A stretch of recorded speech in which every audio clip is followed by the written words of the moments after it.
نحمده ونصلي على رسوله الكريم اللهم صل على سيدنا ومولانا محمد النبي الأمي وعلى آله وأصحابه وبارك وسلم۔ میری معزز خواتین و حضرات، ہمارا آج کا درس دو صورتوں پر مشتمل ہے۔ نمبر 1 سورۃ علق، نمبر 2 سورۃ قدر۔ سورۃ علق، اس کا شان نزول پہلے سمجھیں تاکہ بات کا مضمون سمجھنا آسان ہو۔ حضور علیہ السلام کے نبوت کے اعلان سے پہلے آپ کئی راتیں غار حرا میں جا کر گزارتے تھے۔ خلوت آپ کو بڑی پسند تھی، ہر وقت آپ اللہ کی عبادت میں وہاں مصروف رہتے، دنیا سے کٹ کر خالص اللہ کی طرف متوجہ رہتے اور اسی میں غور و فکر کرتے رہتے۔ اس طرح کا ایک لمبا عرصہ گزرا ہے۔ ایک دن اچانک جبریل امین علیہ السلام تشریف لائے اور آپ سے کہا اقرأ، آپ پڑھیں۔ آپ علیہ السلام نے فرمایا ما انا بقاری، میں تو پڑھا ہوا نہیں ہوں۔ یہ آپ نے کیوں فرمایا؟ آپ علیہ السلام کے ذہن میں یہ تھا کہ شاید کوئی لکھی ہوئی چیز لائے ہیں کہ مجھے پڑھنے کا کہہ رہے ہیں، تو آپ نے فرمایا کہ میں تو پڑھا ہوا نہیں ہوں، میں کیسے پڑھ سکتا ہوں؟ جبریل امین نے آپ علیہ السلام کو اپنے سینہ سے لگایا اور دبایا، پھر چھوڑا، پھر فرمایا اقرأ، پڑھیے۔ آپ فرمایا میں تو پڑھا ہوا نہیں ہوں۔ پھر دوسری دفعہ بھی ایسا ہوا، پھر تیسری دفعہ بھی ایسا ہوا۔ تیسری دفعہ کے بعد پھر جو ہے یہ 5 آیتیں اس صورت علق کی شروع کی جو ہے نازل ہوئیں، اور جبریل امین نے فرمایا اقرأ بسم ربک الذی خلق، خلق الانسان من علق، اقرأ وربک الاکرم الذی علم بالقلم، علم الانسان ما لم یعلم۔ یہ 5 آیتیں جو ہے پڑھیں، اور آپ علیہ السلام نے بھی جبریل امین کے ساتھ یا آپ کے بعد یہ آیتوں کو دہرایا۔ یہاں ایک بات سمجھیں، اللہ کا جو نام ہے، ذاتی نام، وہ تو اللہ ہے، اور اللہ کے صفاتی نام بے شمار ہیں۔ ان سب میں جو جامع ترین صفاتی نام ہے وہ رب ہے۔ اس کے اندر اللہ کی ساری صفات جو چھپی ہوئی، اس لیے اس صورت پہلی ہی وحی اور اس کی پہلی ہی آیت اللہ فرمائے اقرأ باسم ربک الذی خلق، پڑھیے اپنے رب کے نام سے جس نے آپ کو پیدا کیا ہے۔ صفت رب اللہ تعالیٰ کی ایسی صفت ہے جو تمام صفات کو جامع ہے۔ یہی وجہ ہے کہ سب سے پہلی وحی میں صفت رب کا ذکر ہے، اقرأ باسم ربک الذی خلق۔ قرآن کریم کی سب سے پہلی سورت الحمدللہ رب العالمین اسی صفت رب کا ذکر ہے۔ قرآن کریم کی آخری سورت قل اعوذ برب الناس اسی صفت رب کا ذکر ہے۔ عالم ارواح کا جو سوال تھا الست بربکم اسی صفت رب کا ذکر ہے۔ قبر میں جاتے ہی عالم برزخ میں جو پہلا سوال ہوگا وہاں من ربک اسی صفت رب کا ذکر ہے۔ تو یہ صفت رب تمام صفات کو جامع ہے، اس لیے بعض جگہوں پر تو صرف اس ایک صفت پر ہی اکتفا کیا گیا ہے، جیسا کہ اس صورت کے اندر ہے اپنے رب کے نام سے پڑھیے جس نے تمہیں پیدا کیا ہے۔ آگے تھوڑی پیدائش کی ترتیب بتانے کے بعد اللہ پھر فرماتے ہیں الذی علم بالقلم علم الانسان ما لم یعلم، جس نے انسان کو قلم کے ذریعے سے سکھایا، یعنی انسان کو وہ کچھ بھی سکھایا جس کو انسان جانتا بھی نہیں، انسان کو وہ کچھ سکھایا جو انسان جانتا نہیں ہے۔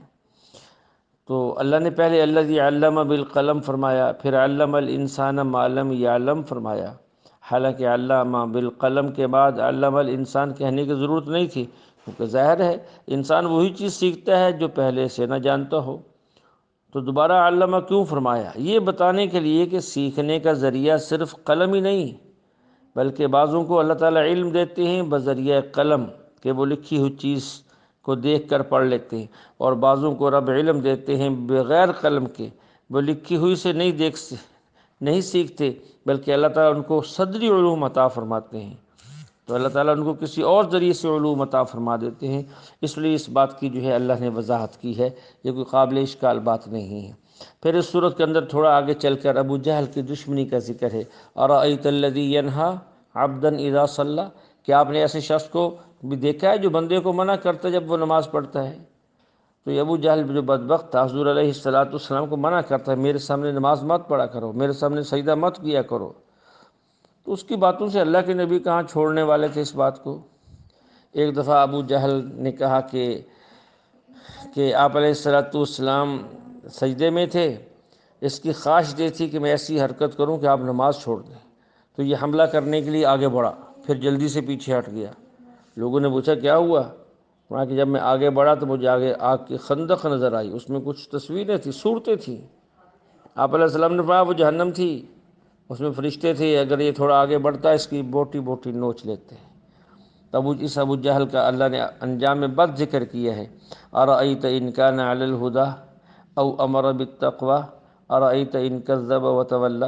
آپ یہ بتائیں کہ اگر وہ نماز پڑھنے والا شخص ہدایت پر ہو، صرف ہدایت پر نہیں تقوی کا حکم بھی دیتا ہو، تو کیا پھر بھی تم اس کو روکو گے؟ اور روکنے والے شخص کو دیکھو، یہ جھٹلاتا بھی ہے اور روگردانی بھی کرتا ہے، منہ بھی پھیرتا ہے۔ اللہ فرماتے اچھا کر لے، ایک وقت آنے والا ہے الم یعلم بان اللہ یری کلا لئن لم ینتہ لنسفعا بالناصیہ ناصیۃ کاذبۃ خاطیہ فلیدع نادیہ سندع الزبانیہ کلا لا تطعہ واسجد واقترب۔ کوئی بات نہیں جھٹلائے، یہ اپنے مجلس کو بلائے، ہم اپنی فوج کو بلاتے ہیں، اور ہم اس کو ایک وقت آئے گا پیشانی سے پکڑ کر گھسیٹ کر جو ہے جہنم میں ڈال دیں گے۔ تو اللہ جل شانہ یہاں پھر یہ بات سمجھائی کہ اہل باطل جتنا بھی زور لگائیں انسان کو پرواہ نہیں کرنی چاہیے، انسان اپنے رب کی عبادت اور حکموں پر ڈٹا رہے، جب ڈٹ جاتا ہے تو اللہ جل شانہ کی مدد اور نصرت اتر آتی ہے۔ دوسری صورت قدر ہے، اس کا شان نزول یہ ہے، یہ کیوں نازل ہوئی؟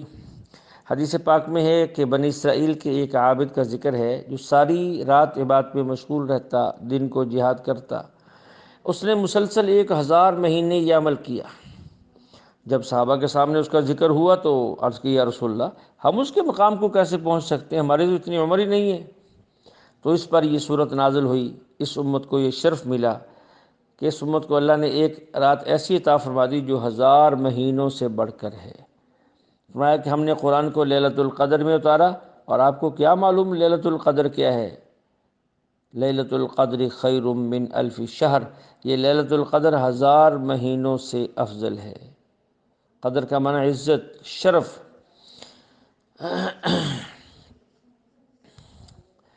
1000 مہینوں سے افضل ہے۔ یہاں ایک بات یہ ذہن میں رکھیں، ذہن میں آ گئی کہ پہلے لوگ بھی بات کرتے تھے، ہم بھی بات کرتے ہیں، پہلے لوگ بھی امر بالمعروف کرتے تھے، ہم بھی امر بالمعروف کرتے ہیں، لیکن ایک اشکال یہ ہے، ہمارے یہاں یہ بات کہی جاتی ہے، سنی جاتی ہے کہ اس امت کا شرف یہ ہے کنتم خیر امت اخرجت للناس، تم بہترین امت، خیر امت اس لیے کہ تم نیکی کا حکم کرتے ہو، برائی سے منع کرتے ہو۔ حالانکہ یہ تو پہلے لوگ بھی کرتے تھے، تو اس امت کا یہ شرف کیسے ہوا؟ حدیث معروف ہے کہ اللہ جل شانہ نے فرشتے کو حضرت جبریل امین کو بھیجا کہ جاؤ فلاں بستی کو تباہ و برباد کر دو، نافرمان ہے۔ وہ آئے اور دیکھا کہ وہاں ایک شخص ایسا ہے جو دن رات اللہ کی بات میں ہے۔ اللہ سے عرض کرتے ہیں ان فیہ عبدک فلانا لم یعصک طرفۃ عین، وہاں تو آپ کا ایک بندہ ایسا ہے جس نے آنکھ جھپکنے کے بقدر بھی آپ کی کبھی نافرمانی نہیں کی، اس کے لیے کیا حکم ہے؟ اللہ فرماتے ہیں اقلبھا علیہ، اس کے اوپر اس بستی کو الٹ کر دو۔ علیہم فإن وجہہ لم یتمعر لی ساعۃ قط، وہ اپنی بات میں تو لگا ہے لیکن ہماری نافرمانی ہوتے دیکھتا ہے اس کے چہرے پر بل نہیں آتا۔ دیکھیے اگر اس امت میں، ان امتوں میں امر بالمعروف نہ ہوتا تو اس کو تباہ کیوں کیا جاتا؟ جبکہ ہم یہ سنتے پڑھتے آ رہے ہیں کہ یہ اس امت کا خاصہ ہے، تو اس کو سمجھیے۔ ہمارے اکابرین مفتی محمد شفیع صاحب رحمۃ اللہ علیہ فرماتے ہیں، اسی آیت کے تحت لکھتے ہیں اس امت کی وجہ فضیلت یہ ہے کہ اس میں ایسا امر بالمعروف ہے جس کو رد کرنے کی کوئی صورت نہیں ہے۔ اگر کوئی امت کے امر بالمعروف اور نہی عن المنکر کو رد کرتا ہے، چھوڑتا ہے، تو پھر اس کی پشت پر جہاد کی طاقت موجود ہے۔ پہلی امتوں میں عام طور پر جہاد کی طاقت نہیں تھی، ہاں چند امتوں میں تھی۔ موسیٰ علیہ السلام کی امت میں جہاد تھا، عموماً انبیاء کی امتوں میں جہاد نہیں تھا۔ اس امت کی دعوت جہاد کے ساتھ ملی ہوئی ہے، یہ اس امت کی فضیلت ہے کہ یہ امر بالمعروف کرے گی، نہی عن المنکر کرے گی، اگر نہیں مانیں گے تو پھر جہاد کا راستہ اختیار کیا جائے گا۔ یہ اس امت کا جو ہے وہ تمغہ امتیاز ہے۔ اسی طرح جو ہے اس کے اندر ایک بات یہ بھی ہے، لیلۃ القدر کا لفظ جو لکھا ہوا ہے اس کا کیا مطلب، تقدیر کا معنی کیا مطلب ہے اس کا؟ لیلۃ القدر کا ایک معنی تقدیر بھی ہے۔ اس کی وجہ یہ ہے کہ پورے سال میں جو احکام اور اعمال کسی کی تقدیر میں ہوتے ہیں، مقدر میں ہوتے ہیں، اللہ رب العزت اس رات میں ان احکام کو لوح محفوظ سے نقل کروا کر فرشتوں کے حوالے کر دیتے ہیں۔ اگر اس کا یہ معنی لیا جائے تو اس پر ایک اشکال یہ ہے کہ ادھر تو ہم دوسری روایت یہ سنتے ہیں لیلۃ البرات، جس سے ہم شب برات کہتے ہیں، 15ویں شعبان کی رات ہم سنتے ہیں کہ آئندہ سال ہونے والے تمام احوال اللہ رب العزت فرشتوں کے حوالے کر دیتے ہیں، کون اچھا ہے، کون برا ہے، کس نے مرنا ہے، کس نے جینا ہے، کس کو کتنا رزق دینا ہے۔ اور یہاں یہ ہے کہ لیلۃ القدر میں ایسا ہوتا ہے تو اس کو سمجھیں، دونوں میں کوئی تعارض نہیں ہے۔ لیلۃ البرات 15ویں شعبان کو اللہ تعالیٰ اجمالی فیصلے فرماتے ہیں، اجمالی، پورے سال میں کیا ہونا ہے اجمالی فیصلے بس۔ لیلۃ القدر میں لوح محفوظ سے یہ فیصلے تفصیلاً نقل کروا کر جس فرشتے کے ذمے جو کام ہوتا ہے اس کے حوالے کر دیا جاتا ہے۔